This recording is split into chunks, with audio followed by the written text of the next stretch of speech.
भारत में एक से एक प्रचलित डाकुओं का इतिहास रहा है, पर दक्षिण भारत में एक ऐसा डाकू हुआ जिसने 20 साल तक तमिलनाडु और कर्नाटक के जंगलों में आतंक का ऐसा मंजर कायम किया कि उसका नाम सुनते ही लोगों की रूह तक कांप जाती थी। वो इतना निर्मम और खतरनाक था कि उसके आगे दो राज्यों की सरकारों को झुकना पड़ा। केवल 10 साल की छोटी सी उम्र में क्राइम की दुनिया में कदम रखकर वो इतना पॉपुलर हुआ कि कोई उसे रॉबिन हुड कहता तो कोई उसे डीमन कह के बुलाता। अपनी क्राइम की हिस्ट्री में उसने करीब 184 लोगों को मौत के घाट उतार दिया, जिसमें आधे से ज्यादा केवल फॉरेस्ट गार्ड्स और पुलिस वाले थे। इसके अलावा उसने लगभग 2000 हाथियों की निर्मम तरीके से जान ले ली और अपने सभी विरोधी गुटों का सफाया कर दिया। हाथी के दांत की तस्करी से लेकर चंदन की लकड़ी की स्मगलिंग तक से उसने बेशुमार दौलत हासिल कर अपने साम्राज्य को किडनैपिंग तक बढ़ा दिया था। दरिंदगी के लिए मशहूर वीरप्पन के शौक भी अतरंगी थे।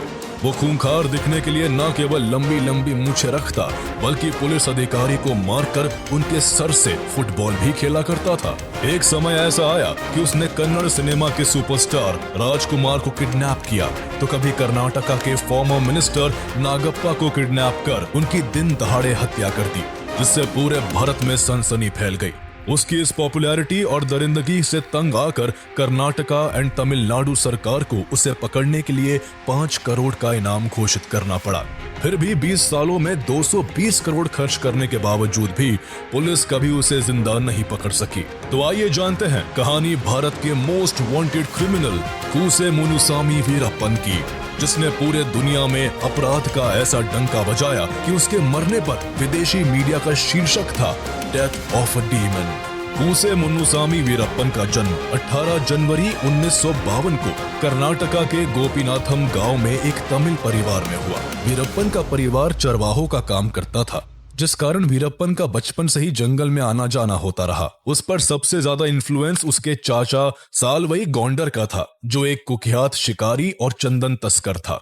इसलिए बचपन से ही वीरप्पन आपराधिक घटनाओं को देखते हुए बड़ा हुआ, या यूं कहे कि अपराध उसे विरासत में मिला। आसपास के जंगलों में अपने चाचा की पहचान के कारण धीरे धीरे वीरप्पन की भी दोस्ती कई शिकारी ग्रुप से हो गई। जब भी वो जंगल जाता तो अक्सर शिकारियों को हाथियों का शिकार करते हुए बड़े गौर से देखता। धीरे धीरे करके वीरप्पन को भी हाथियों का शिकार करना और उनसे पैसे कमाने का काम अट्रैक्ट करने लगा। उस समय के मशहूर हाथी तस्कर मलयूर मम्माटियन से वीरप्पन सबसे ज्यादा प्रभावित हुआ और अपने मकसद में कामयाब होने के लिए छोटी सी उम्र में ही बंदूक चलाने की ट्रेनिंग लेने लगा। उस समय दक्षिण भारत के जंगलों में हाथियों का शिकार करना आम बात थी। हाथियों को मारकर उनके दांतों को महंगे दामों में बेचा जाता। वीरप्पन भी मात्र 10 साल की उम्र में शिकार के लिए मैदान में कूद पड़ा और कुछ ही दिनों में इस काम में इतनी महारत हासिल करी कि उसका नाम उस समय के सबसे बेहतरीन शूटरों में शामिल होने लगा। कई हाथियों की जान लेने के बाद वो 17 साल की उम्र में इंसानों का कत्ल भी करने लगा, जिसकी शुरुआत उसने जंगल के भीतर एक फॉरेस्ट गार्ड की हत्या करके की। शुरुआत में वो केवल अपने चाचा सालवई गौंडर के लिए काम करता था, लेकिन अपराध की दुनिया में बड़ा नाम कमाने के चक्कर में वो अपने चाचा से भी अलग हो गया और मात्र 18 साल की उम्र में एक शिकारियों के ग्रुप में शामिल होकर उसने धीरे धीरे अपना रुतबा बढ़ाना शुरू कर दिया। कुछ ही दिनों के अंदर उसने इस ग्रुप पर इस कदर पकड़ बना ली कि हर काम में वो अपने ग्रुप के हेड के बजाय खुद ही डील करने लगा। तस्करी के इस काम में बेशुमार पैसा था, इसलिए तेजी से वो फॉरेस्ट डिपार्टमेंट्स की नजरों में भी आने लगा था। धीरे धीरे करके वीरप्पन पहले से जंगल में पैठ बनाए पुराने तस्करों से भी आगे निकलता जा रहा था। इसलिए उन लोगों ने जल्द से जल्द वीरप्पन को अपने रास्ते से हटाने का फैसला कर लिया। अब जब भी वीरप्पन कोई डील करता, उसकी खबर पुलिस को लग जाती और उसे डील को बीच में ही छोड़कर जंगल भागना पड़ता था। पुलिस को ये सारी इंफॉर्मेशन उसके कॉम्पिटिटर्स दे रहे थे, जिस वजह से उसकी दौलत और शोहरत तेजी से गिरने लगी। वीरप्पन को अपनी गिरती शोहरत जरा भी रास नहीं आ रही थी, इसलिए जो भी उसकी डील की मुखबिरी पुलिस को करता था, उसने उन सभी को चुन चुन कर मारना शुरू कर दिया। इसके बाद उसने अपने बीच आने वाले फॉरेस्ट गार्ड्स को भी मारना स्टार्ट कर दिया, जिससे उसका आतंक जंगल के बजाय अब आसपास के गांव में भी फैलने लगा था। अब वीरप्पन जंगल में केवल अपना शासन और आतंक का साम्राज्य स्थापित करना चाहता था, इसलिए वो एक एक करके जंगल के बाकी सभी तस्कर गिरोहों को भी खत्म करने लगा। जैसे जैसे वो लोगों की मौत से अपने हाथ रंग रहा था, वैसे वैसे उसका रुतबा और उसकी शोहरत पड़ोसी राज्यों के जंगलों में भी बढ़ती जा रही थी। इस तरह तमिलनाडु और कर्नाटका के जंगलों के चप्पे चप्पे पर वीरप्पन का कंट्रोल हो गया। उसने इस दौरान अपनी गैंग में करीब 100 लोग जोड़ लिए थे, जो हाथियों को मारने के लिए किसी पानी वाले क्षेत्र में कई दिनों तक तैनात रहते। और जैसे ही कोई हाथी प्यास बुझाने वहां आता, वीरप्पन सीधा हाथी के सर के बीचों बीच गोली मारकर उसकी जान ले लेता। उसके इस काम में अड़ंगा डालने वाले सभी लोगों को उसने मार डाला, जिनमें पुलिस अधिकारी, वन अधिकारी और मुखबिरों की संख्या सबसे ज्यादा है। आइवरी के कारोबार से वीरप्पन ने खूब मोटा पैसा कमाया, लेकिन इस कमाई के लिए उसने करीब 2000 हाथियों को मार दिया था, जिस कारण जंगलों में हाथियों की घटती संख्या सरकार के लिए सरदर्द बनती जा रही थी। इसलिए तमिलनाडु और कर्नाटका की गवर्नमेंट ने जंगलों में फॉरेस्ट ऑफिसर्स की गश्ती को बढ़ाकर हाथी के दांत से बने प्रोडक्ट्स की बिक्री पर रोक लगा दी। हाथियों की घटती संख्या और गवर्नमेंट के इस एक्शन से वीरप्पन का बिजनेस ठप पड़ने लगा। इसलिए अब वो हाथी के दांत की तस्करी को छोड़कर चंदन की लकड़ी की स्मगलिंग करने लगा। उसने अपने जीवन काल में करीब 10,000 टन चंदन की लकड़ी काट कर बेची, जिसकी कीमत उस समय 2 अरब रुपए थी। भारत में चंदन की लकड़ी को काटना और उसे बेचना इल्लीगल और क्राइम है। इस पर हक केवल उस राज्य की सरकार का होता है, पर वीरप्पन इस पर अपना हक मानता था और इसकी तस्करी धड़ल्ले से कर रहा था। कर्नाटक और तमिलनाडु की सरकार कई सालों की कोशिश के बाद भी वीरप्पन को पकड़ने में कामयाब नहीं हो पा रही थी। कई फॉरेस्ट ऑफिसर्स वीरप्पन को पकड़ने तो गए, लेकिन वो खुद वीरप्पन के हाथों मारे जाते। इसलिए कर्नाटका गवर्नमेंट को एक ऐसे ऑफिसर की तलाश थी जो अपने काम में माहिर और ईमानदार हो। ऐसे ही एक IFS ऑफिसर थे, पी श्रीनिवास, जिन्हें कर्नाटका गवर्नमेंट साल 1983 में प्रमोट करके deputy conservator of forest DCF के पद पर कर्नाटका के चामराजनगर में तैनात करती है। इस पूरे एरिया में वीरप्पन का कब्जा था और आए दिन उसका नाम मीडिया की सुर्खियों में रहता था। इसलिए पी श्रीनिवास ने वीरप्पन को पकड़ने के लिए इस क्षेत्र में अपना नेटवर्क बनाना स्टार्ट कर दिया। 3 साल की कड़ी मेहनत और कई प्रयासों के बाद आखिरकार 1986 में उन्होंने बैंगलोर में चल रहे सार्क सम्मेलन के दौरान वीरप्पन को पकड़ लिया। पूछताछ के लिए वीरप्पन को बूदीपाड़ागा फॉरेस्ट रेस्ट हाउस लाया गया, जहां उसे कई दिनों तक रखकर पूछताछ की गई। पूछताछ में मिली जानकारी के बाद पुलिस ने कर्नाटक, तमिलनाडु और केरल में वीरप्पन के कई ठिकानों पर छापा मारकर चोरी की गई चंदन की लकड़ियों के कई बंडल्स बरामद किए। एक दिन पी श्रीनिवास ऐसे ही किसी छापेमारी के लिए बाहर गए हुए थे कि तभी उनकी अनुपस्थिति में वीरप्पन को वहां से भागने का सही मौका हाथ लगा और वो किसी तरह पुलिस को चकमा देकर वहां से भाग निकला। पुलिस से भाग निकलने के बाद साल 1987 में वीरप्पन और ज्यादा चर्चा में तब आ गया जब उसने चिदम्बरम नाम के एक फॉरेस्ट ऑफिसर को किडनैप कर बड़ी ही निर्दयता से उनकी हत्या कर दी। पी श्रीनिवास पहले ही वीरप्पन के भाग निकलने से उलझन में थे, वहीं इस घटना के बाद वो और भी ज्यादा ताकत के साथ वीरप्पन को दोबारा पकड़ने में जुट गए। पी श्रीनिवास ने इस बार वीरप्पन के गांव गोपीनाथम पर फोकस किया। इस गांव में पुलिस ने पहले भी काफी इंक्वायरी की थी। वीरप्पन की खबर निकलवाने के लिए पुलिस लोकल लोगों को काफी परेशान करती थी। किसी पर जरा सा भी शक होने पर उसे पकड़कर हफ्तों तक जेल में रखा जाता और टॉर्चर किया जाता था। गोपीनाथम के अलावा हर उस गांव का वही हाल था जहां वीरप्पन का जरा सा भी आना जाना था। ऐसे जाने कितने लोग थे जिन पर पुलिस की पूछताछ के दौरान कई अत्याचार हुए, उन्हें पीटा गया, इलेक्ट्रिक शॉक दिए गए। इस क्रम में कई लोगों की जान तक चली गई। लेकिन पी श्रीनिवास ने पुलिस का ऐसा कोई भी तरीका इस्तेमाल नहीं किया, बल्कि उन्होंने इसका बिल्कुल ऑपोजिट किया। उन्होंने वहां लोगों को परेशान करने और उन पर जोर जबरदस्ती करने के बजाय उनकी मदद करके उनके दिलों में जगह बनाई। पी श्रीनिवास ने गांव के लोगों के लिए सड़कें, गॉडेस मरियम्मन का मंदिर, पीने के पानी की सुविधा के अलावा गरीबों के लिए 40 घर भी बनवाए। इन सभी कामों के लिए कुछ गवर्नमेंट फंड का इस्तेमाल भी किया गया, तो कुछ पैसे श्रीनिवास ने अपनी सैलरी से भी दिए। इस दौरान उन्होंने कई लोगों को रोजगार भी दिलाए, जिसमें वीरप्पन की बहन मारी भी शामिल थी। मारी को भी एक डिस्पेंसरी में काम दिलवाया गया था। इस तरह पी श्रीनिवास गोपीनाथम में लोगों के चहीते बन गए और वहां अपना एक लोकल इंटेलिजेंस नेटवर्क क्रिएट करने में सफल रहे, जो वीरप्पन को पकड़ने के लिए उनकी मदद करने लगा। इसके बाद वीरप्पन और उसके परिवार की सभी एक्टिविटीज की खबर पी श्रीनिवास को मिलना शुरू हो गई और वो उसे अरेस्ट करने के लिए प्लानिंग करने लगे। लेकिन एक दिन वीरप्पन के लोगों ने उन इन्फॉर्मर्स को पुलिस की जीप में घूमते हुए देख लिया। ये जानकारी जब वीरप्पन को मिली तो उसने उन सभी इन्फॉर्मर्स को बेरहमी से मार डाला और उनके सर को काटकर पूरे गांव में घुमाया। ये सब देखकर पब्लिक के अंदर वीरप्पन का डर बुरी तरह बैठ गया, जिसके बाद से पी श्रीनिवास को वीरप्पन से रिलेटेड कोई भी इंफॉर्मेशन मिलना बंद हो गई। अपना आतंक कायम रखते हुए वीरप्पन ने 1990 में मुथु लक्ष्मी से शादी कर ली। इसके कुछ ही दिन बाद फरवरी 1990 में पुलिस को वीरप्पन की चंदन तस्करी की एक बड़ी डील की इंफॉर्मेशन मिली। डील की जगह पता चलते ही पुलिस ने उस जगह को चारों ओर से घेर लिया। वीरप्पन को बचने के लिए अपना सारा माल छोड़कर वहां से छुपते छुपाते भागना पड़ा। इस दौरान लगभग 1.5 करोड़ रुपए कीमत की चंदन की लकड़ी को पुलिस ने बरामद किया।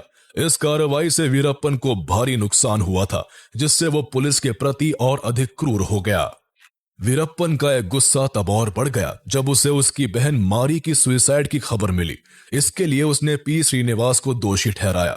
दरअसल जब से पी श्रीनिवास ने वीरप्पन की बहन को काम दिलाकर मदद की थी, तब से उनके अफेयर की अफवाह उड़ने लगी थी। इसलिए बहन की आत्महत्या के लिए वीरप्पन पी श्रीनिवास को जिम्मेदार मानने लगा। वो पहले से ही श्रीनिवास द्वारा अरेस्ट किए जाने और उसकी डील्स को बर्बाद करने के लिए गुस्से में था, और अब बहन की मौत के बाद पी श्रीनिवास से बदला लेने के लिए वो और भी ज्यादा बेसब्र हो गया।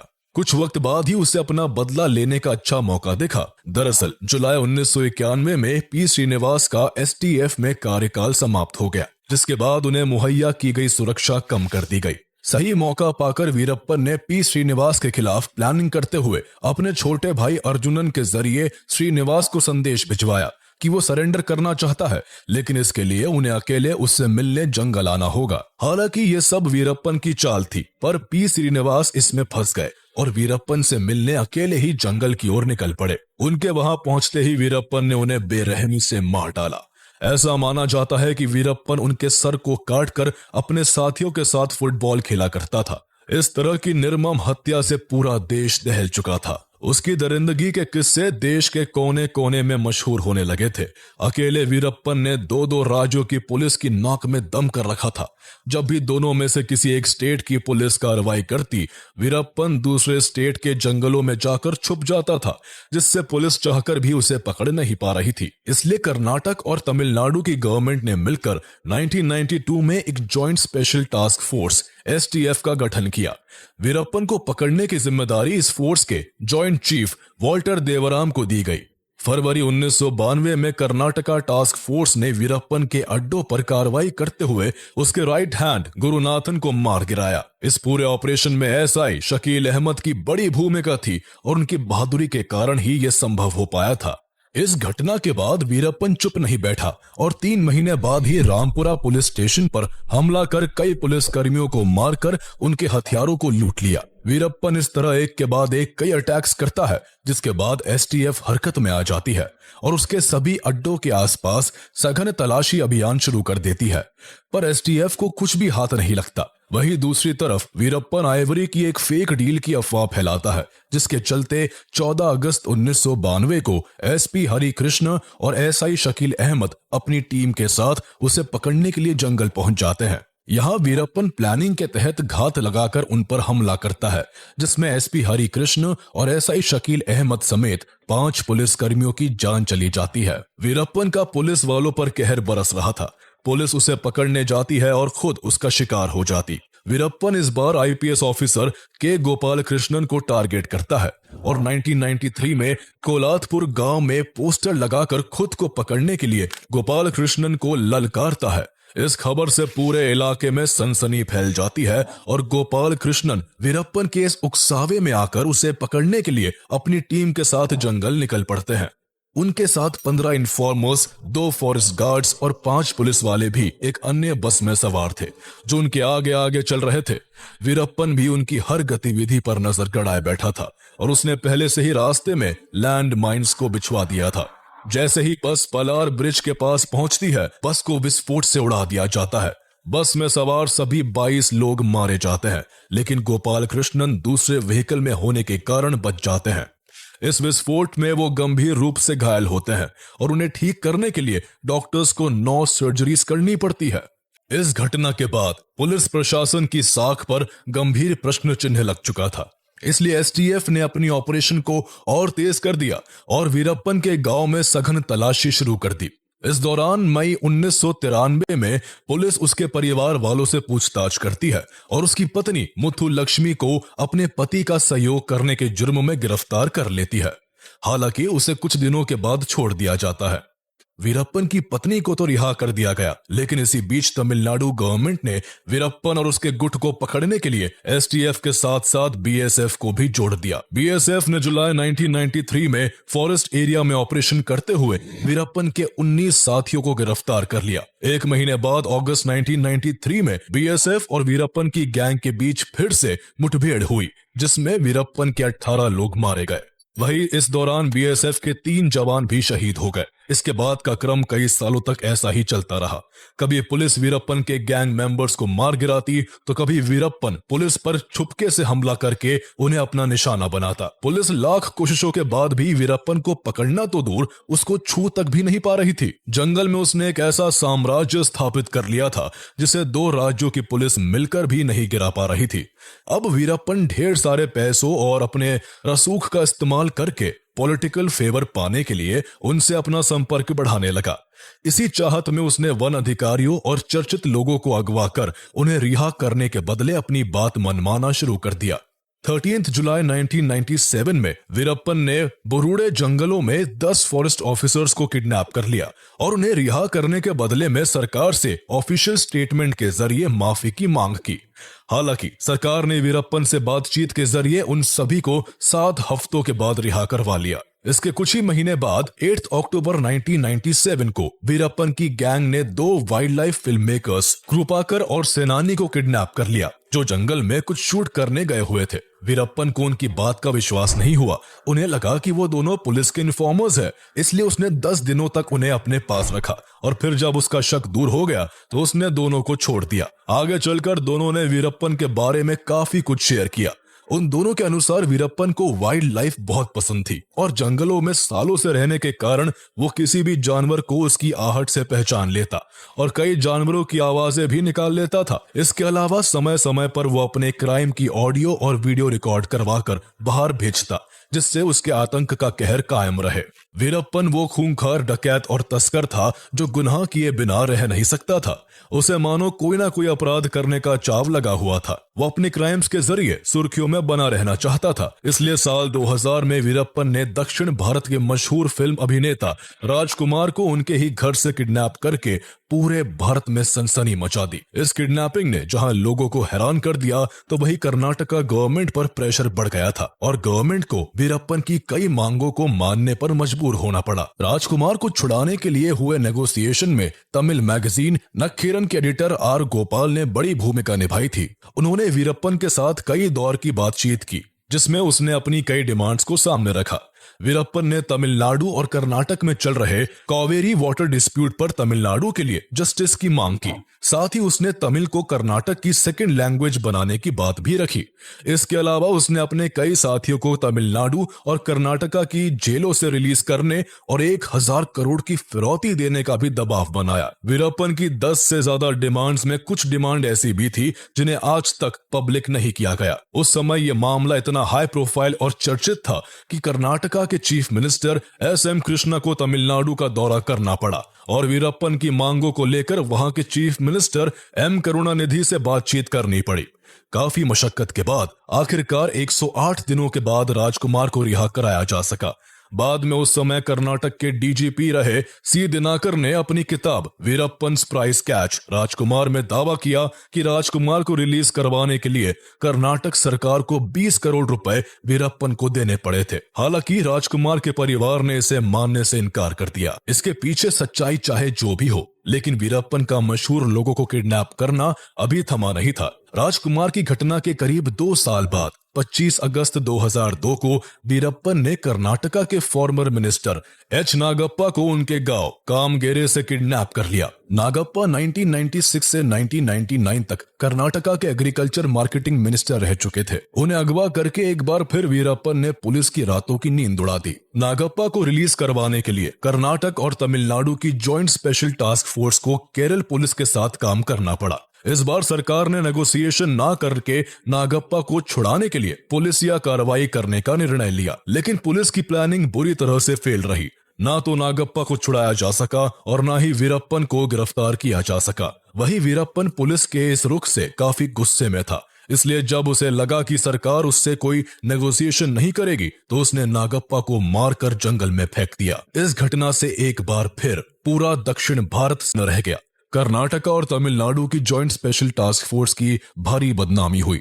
उनकी कार्यशैली पर सवाल उठाए जाने लगे और उनके ऊपर वीरप्पन को जल्द से जल्द पकड़ने का दबाव बढ़ने लगा। इस घटना के बाद कर्नाटका गवर्नमेंट ने वीरप्पन को जिंदा या मुर्दा पकड़ने पर इनाम की राशि को बढ़ाकर 5 करोड़ कर दिया। यह राशि दाऊद इब्राहिम को पकड़ने के लिए रखी गई इनामी राशि के बाद दूसरा सबसे बड़ा इनाम था।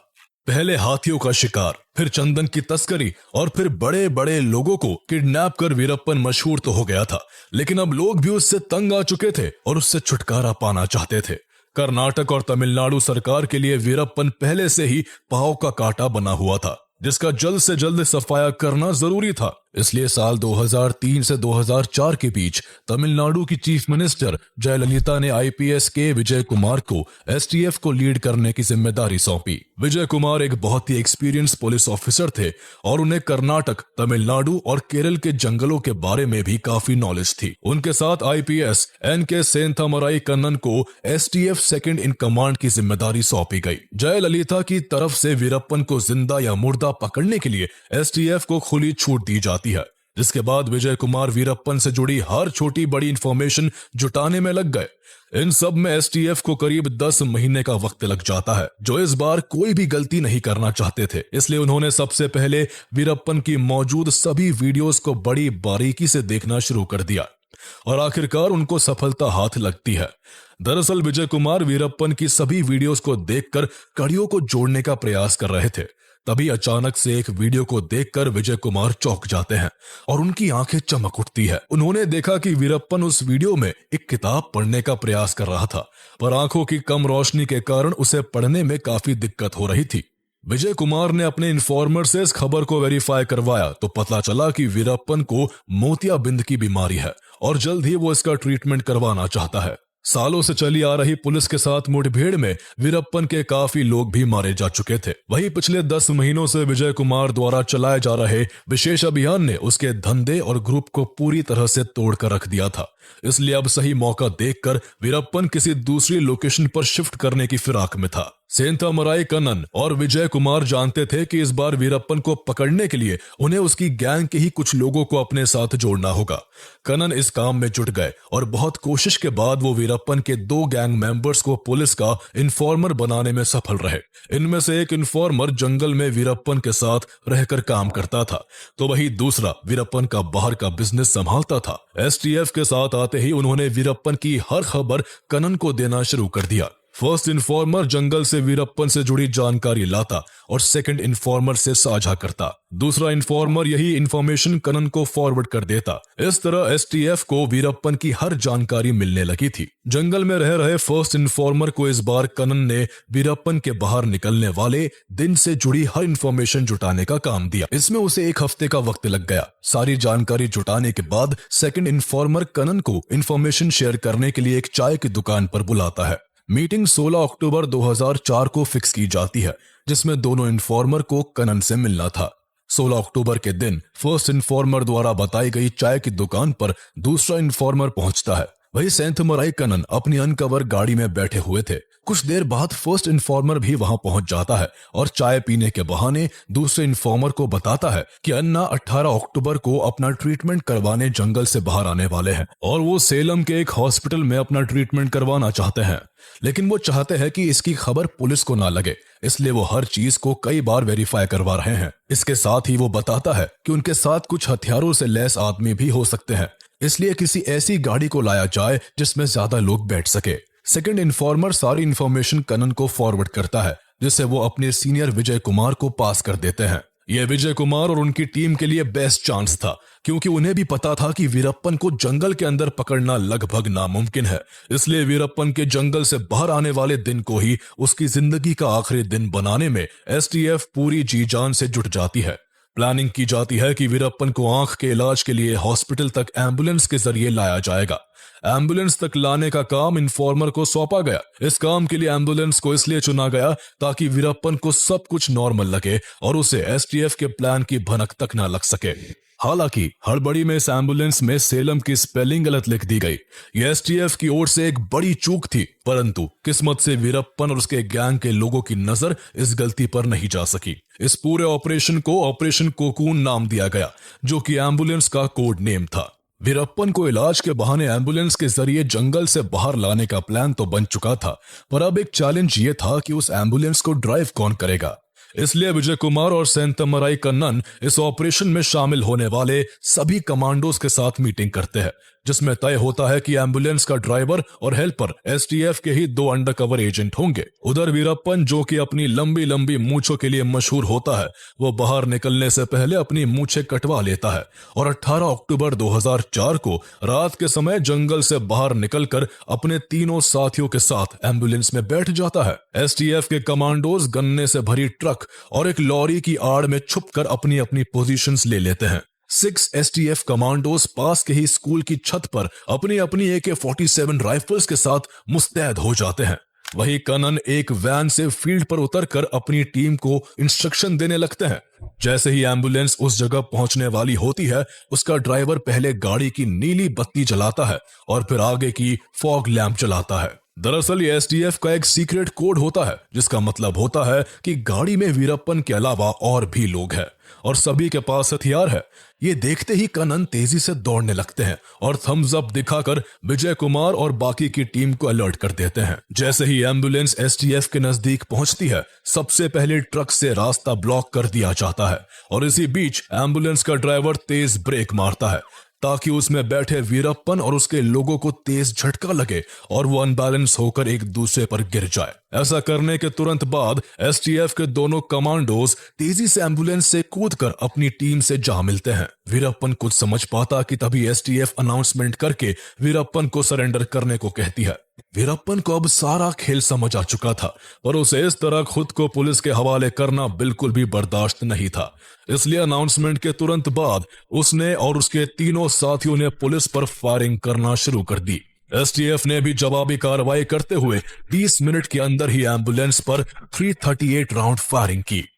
इस अंधाधुन गोलीबारी में वीरप्पन और उसके तीनों साथी मारे जा चुके थे। इस खबर के बाद तमिलनाडु और कर्नाटका की सरकारों ने राहत की सांस ली। उनका सबसे बड़ा सरदर्द अब खत्म हो चुका था।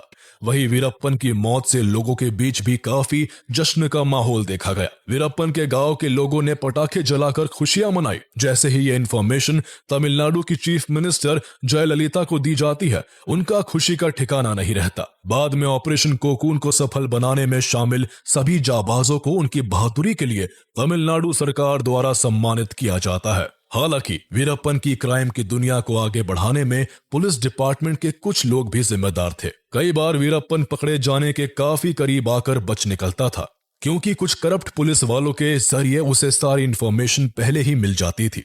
वीरप्पन को पकड़ने के लिए कर्नाटक और तमिलनाडु की सरकार को 20 सालों में 220 करोड़ खर्च करने पड़े, लेकिन फिर भी कुख्यात और चालाक वीरप्पन को पुलिस कभी जिंदा नहीं पकड़ पाई। वीरप्पन की मौत के बाद उसके एनकाउंटर के बारे में मीडिया में कई तरह की थ्योरीज चली।